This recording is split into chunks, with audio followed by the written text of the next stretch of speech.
পরিবারের সদস্যরা। জুবাইদা রহমানকে বহনকারী গাড়ির আগে পড়েছিল চেয়ারপারসন সিকিউরিটি ফোর্স সিএসএফ এর গাড়ি। চোখে পড়ে পুলিশের নিরাপত্তাও।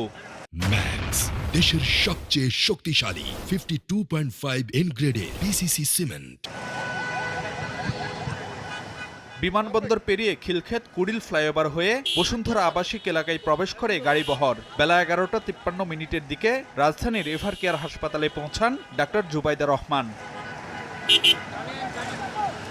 পরে হাসপাতালের ইমার্জেন্সি লিফট দিয়ে দেখতে যান চিকিৎসাধীন শাশুড়ি বেগম জিয়াকে। এ সময় উপস্থিত ছিলেন বিএনপির স্থায়ী কমিটির সদস্য সেলিমা রহমান সহ দলটির বিভিন্ন পর্যায়ের কয়েকজন নেতা। ডাক্তার জুবাইদা রহমানের তত্ত্বাবধানেই দেশি বিদেশি মেডিকেল টিম তারা সার্বক্ষণিকভাবে তারা আমাদের প্রিয় নেত্রী দেশনেত্রী বেগম খালেদা জিয়ার চিকিৎসা সেবা দিয়ে আসছিলেন। উনি যখন সশরীরে মেডিকেল টিমের পাশে আছেন, আমরা আশাবাদী